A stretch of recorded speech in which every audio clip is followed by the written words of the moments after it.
Hello learners, welcome to my YouTube channel to the point learning. आज मैं आपके साथ क्लास 12th बिजनेस स्टडी में चैप्टर 10 जो कि है आपका फाइनेंशियल मार्केट वो स्टार्ट करने जा रही हूँ। इससे पहले मैंने फाइनेंशियल मैनेजमेंट चैप्टर डिस्कस किया है और उसके हर टॉपिक को डिस्कस किया है। तो अगर आपको वो वीडियो देखना है तो मेरी क्लास 12th बिजनेस स्टडी की प्लेलिस्ट में जाकर उसे ज़रूर देख लें। तो आज हम नया चैप्टर स्टार्ट करने जा रहे हैं जो कि है आपका फाइनेंशियल मार्केट। तो इस वीडियो में मैं आपके साथ डिस्कस करूंगी कि फाइनेंशियल मार्केट क्या होता है और साथ ही साथ फाइनेंशियल मार्केट के फंक्शंस क्या क्या हैं। सो मीनिंग से स्टार्ट करते हैं। यहाँ पे आपको एक इस तरीके का ये चार्ट टाइप का दिखाई दे रहा है, इसी से आपको समझाएंगे कि फाइनेंशियल मार्केट क्या है। देखिए, एक होती है हमारी बिजनेस फर्म, ठीक है, यानी कि हमारी बिजनेस फर्म समझ लीजिए, फैक्ट्री समझ लीजिए। बिज़नेस फर्म्स जो होते हैं इन्हें पैसा चाहिए होता है अपने बिज़नेस को स्टार्ट करने के लिए या बिज़नेस को रन करने के लिए। कभी कदार ऐसा होता है कि इनके पास खुद का पैसा है, उससे बिज़नेस चलता है, लेकिन एक ऐसा टाइम आता है जब केवल इनके पास जो पैसा है उससे आप एक एक्सपैंडेड वे का बिज़नेस नहीं चला सकते। तो उसके लिए फिर इन्हें ज़रूरत पड़ती है कि और ज़्यादा पैसा इन्हें रिक्वायरेबल होता है, ठीक। जिसके लिए ये क्या करते हैं, जिसके लिए ये या तो बैंक की मदद लेते हैं या फिर फाइनेंशियल मार्केट की मदद लेते हैं। अब समझाते हैं कि ये फाइनेंशियल मार्केट और बैंक क्या है। बैंक सिंपली आप समझते होंगे जहाँ पे आप अकाउंट्स ओपन करते हैं, जहाँ से आपको लोन मिलता है। तो वहाँ से तो एक नॉर्मल हाउस होल्ड को लोन मिलता है, वो बात ठीक है, लेकिन बिजनेस फर्म्स को अगर लॉन्ग टर्म के लिए या एक बड़ी अमाउंट में पैसा चाहिए है तो उसे भी ये पैसा कहाँ से मिलता है, बैंक से मिलता है। और बैंक के पास ये पैसा कहाँ से आता है, तो हाउस होल्ड से आता है। हाउस होल्ड यानी कि हम और आप, या हम समझ लें कि हमसे भी ज़्यादा, जिनके पास पैसा किस फॉर्म में है, सरप्लस के फॉर्म में है, यानी कि ज़्यादा अमाउंट में जिनके पास पैसा है वो क्या करते हैं, वो अपने इस पैसे को बैंक में जमा करते हैं। किस फॉर्म में, सेविंग के फॉर्म में कह सकते हैं कि एफडी वगैरह करवा ली या पैसा सेव कर दिया। अब बैंक क्या करता है, इस पैसे को अपने पास नहीं रखता है, वो क्या करता है, इसको एज अ लोन या एज अ लेंड कहें हम, दे देता है। किसको, बिजनेस फर्म्स को दे देता है, ठीक। तो ये हो गया एक तरफ आपके बैंक से आने वाला पैसा। दूसरा, कई बार ऐसा होता है कि केवल बैंक भी सफिशिएंट नहीं होते बिजनेस फर्म्स को लोन प्रोवाइड कराने के लिए। इतनी बड़ी अमाउंट में लोन चाहिए होता है कि कई बार बिजनेस फर्म्स को जो लोन चाहिए वो बैंक्स उसकी नीड पूरी नहीं कर पाते। या फिर जो बिजनेस फर्म्स हैं उनके पास शेयर्स वगैरह होते हैं, वो इन शेयर्स को बेचकर पैसा इकट्ठा करना चाहते हैं, जो कि मैंने लास्ट चैप्टर में भी आपको बताया था। तो अगर ये अपने शेयर्स बेचकर तब पैसा इकट्ठा करना चाहते हैं तो फिर इन्हें बैंक नहीं, इन्हें किसकी मदद लेनी पड़ती है, फाइनेंशियल मार्केट की। अब समझते हैं कि फाइनेंशियल मार्केट ऐसा क्यों करेगा। ये जो हाउस होल्ड होते हैं जिनके पास पैसा सरप्लस अमाउंट में होता है, ज़्यादा अमाउंट में होता है, ये क्या करते हैं, ये अपना पैसा या तो बैंक में एज अ सेविंग जमा करते हैं या फिर शेयर मार्केट में पैसा लगाते हैं, या हम सिंपल बोलें तो सिक्योरिटीज़ को ख़रीदने में लगाते हैं। अब ये सिक्योरिटीज़ में आपके क्या आते हैं, सिक्योरिटीज़ का मतलब हो गया आपके शेयर्स, डिबेंचर्स और बॉन्ड्स वगैरह, ठीक। इनमें पैसा लगा देते हैं, तब जाके ये फाइनेंशियल मार्केट जो है इनके पास पैसा जमा होता है। और ये फाइनेंशियल मार्केट फिर पैसा किसको एज अ लोन प्रोवाइड कराती है, बिजनेस फर्म्स को प्रोवाइड कराती है, ठीक। तो अगर हम सिंपल सी भाषा में बोलें तो फाइनेंशियल मार्केट एक ऐसी जगह है जहाँ पर एक पार्टी जिसके पास पैसा सरप्लस अमाउंट में है वो पैसा डिपॉजिट करता है या फिर पैसा लगाता है सिक्योरिटीज़ में, कहाँ पर, फाइनेंशियल मार्केट में। और फिर फाइनेंशियल मार्केट क्या करता है, बिजनेस फर्म्स में वो पैसा एज अ लोन देता है, ठीक।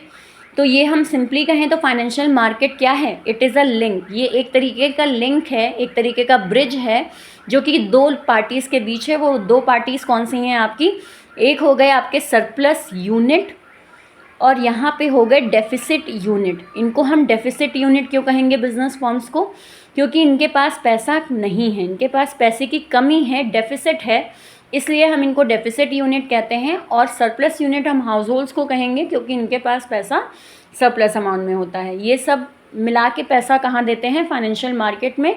और इसके बदले इनको क्या मिलता है, तो ये सिक्योरिटीज़ वगैरह खरीदते हैं, इसके बदले इनको डिविडेंड वगैरह रिसीव होता है। तो फाइनेंशियल मार्केट में ये वहाँ पैसा जमा करते हैं या कहते हैं कि इन्वेस्ट करते हैं, और फिर यही इन्वेस्ट वाली अमाउंट कहाँ जाती है, बिजनेस फर्म्स के पास जाती है। तो आते हैं हम इसकी एक डेफिनेशन पर। तो तो फाइनेंशियल मार्केट क्या है? It is a link between सेवर्स and borrowers. ये सेवर्स और बोरोवर्स के बीच का एक लिंक होता है। सेवर हो गए आपके हाउस होल्ड्स और बोरोवर हो गए जिनको पैसे की ज़रूरत है, जो कि बिजनेस फर्म। इनके बीच का एक लिंक कौन हो गया? Financial market.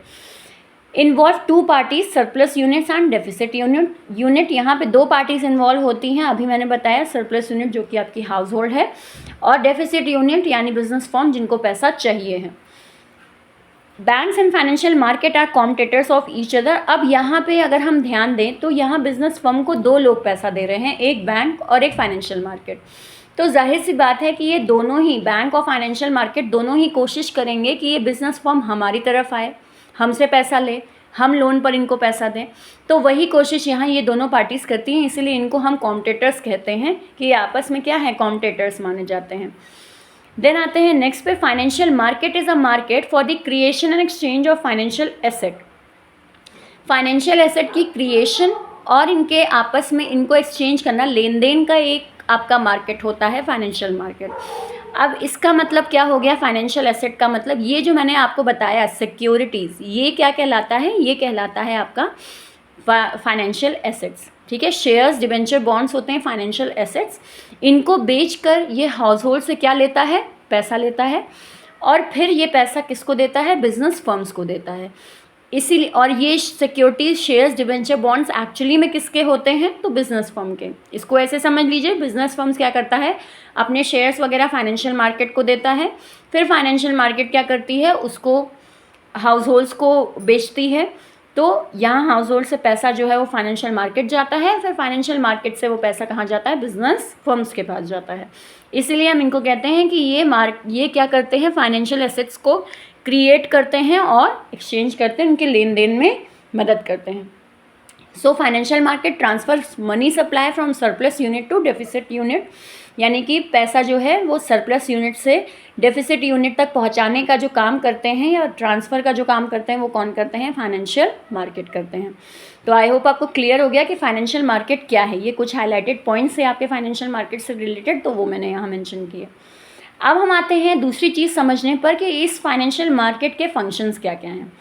अब फंक्शन समझने के लिए ये जो हमारे पास मीनिंग है, इसी मीनिंग से हम इसके फंक्शंस निकालेंगे। अब कैसे निकालेंगे? तो हमने आपको स्टार्टिंग में ही बताया था कि ये क्या होता है? एक लिंक होता है किसके बीच? डेफिसिट यूनिट और सरप्लस यूनिट के बीच। तो जब लिंक होता है तो ये क्या करते हैं? ये मोबिलाइज करते हैं, यानी इकट्ठा करते हैं क्या चीज़?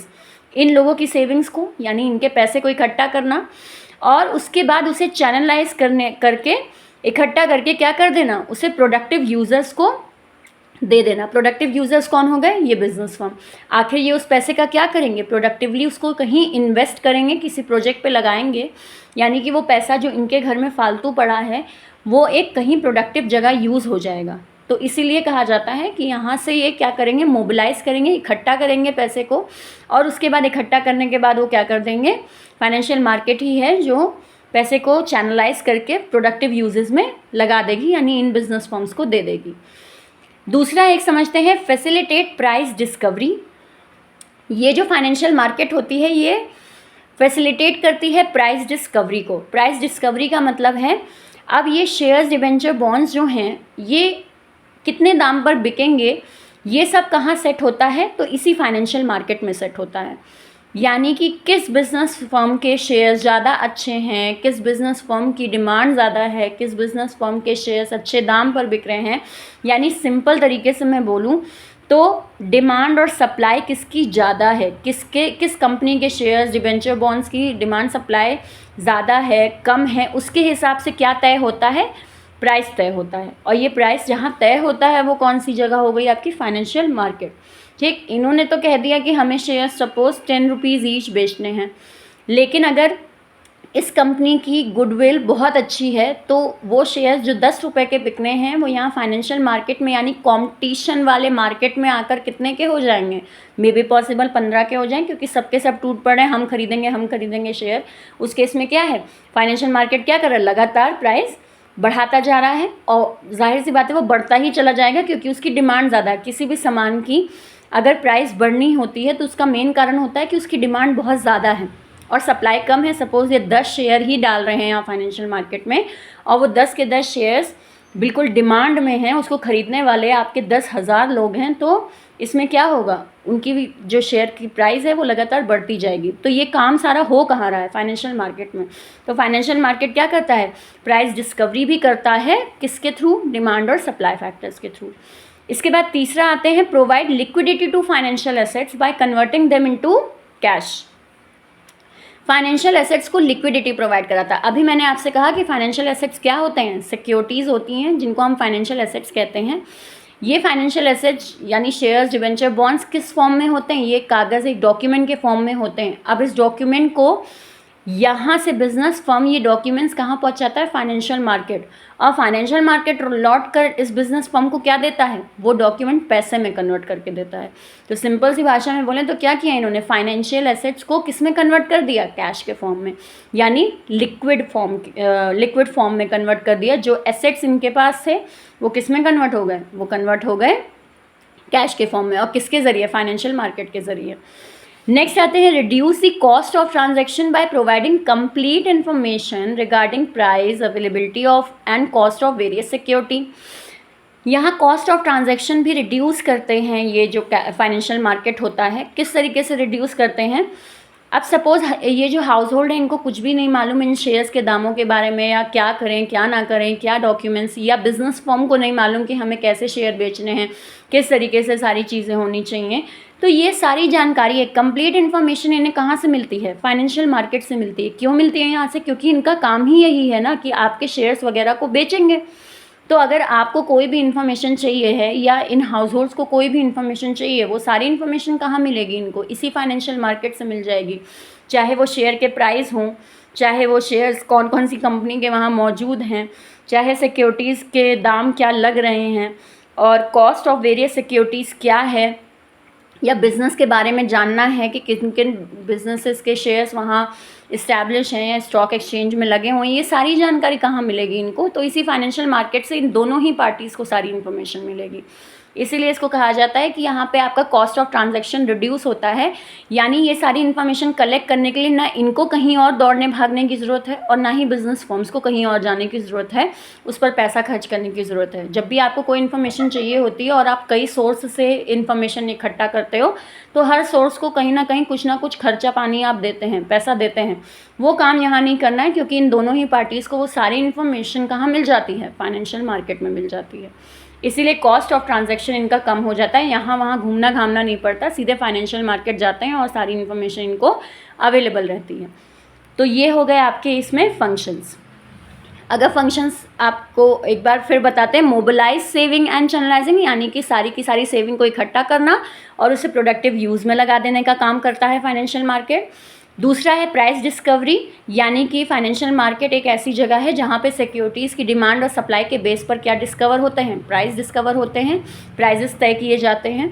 तीसरा आपका है कि ये क्या फाइनेंशियल मार्केट क्या करता है, आपके फाइनेंशियल एसेट्स को यानी शेयर्स, डिबेंचर, बॉन्ड्स को किस में कन्वर्ट कर देता है, कैश में कन्वर्ट कर देता है। और चौथा आपका फंक्शन था कि कॉस्ट ऑफ ट्रांजैक्शन को कम करता है, यानी कि कोई भी इन्फॉर्मेशन अगर आपको चाहिए तो वो कहीं और नहीं, आपको कहाँ मिल जाएगी, फाइनेंशियल मार्केट में मिल जाएगी रिगार्डिंग सिक्योरिटीज़। तो इसलिए आपका जो कॉस्ट ऑफ ट्रांजैक्शन है, यानी कि लेन देन का जो खर्चा है, वो कम हो जाता है। ठीक, तो इसलिए कॉस्ट ऑफ ट्रांजैक्शन। तो आई होप आपको ये फंक्शंस क्लियर हुए हों। अगर कहीं कोई डाउट है तो बताइएगा, कमेंट सेक्शन में ज़रूर लिखिएगा, और साथ ही साथ आगे के वीडियोस देखिएगा, क्योंकि अब फाइनेंशियल मार्केट के बाद मैं types of financial market discuss करूँगी, जिसमें मनी मार्केट और कैपिटल मार्केट क्या होता है वो डिस्कस करेंगे हम। तो आगे के वीडियोस भी ज़रूर देखिए। अगर नए हैं चैनल पे तो सब्सक्राइब ज़रूर कर लीजिए, क्योंकि यहाँ मेरे चैनल पे आपको बिजनेस स्टडी और फिज़िकल एजुकेशन से रिलेटेड सारे टॉपिक के एक्सप्लेनेशंस मिलेंगे। और साथ ही साथ वीडियो समझ में आया हो, पसंद आया हो तो लाइक का बटन ज़रूर क्लिक करें, और मेरे चैनल को ज़्यादा से ज़्यादा शेयर करें अपने फ्रेंड्स और क्लासमेट्स में। Thank you and have a nice day.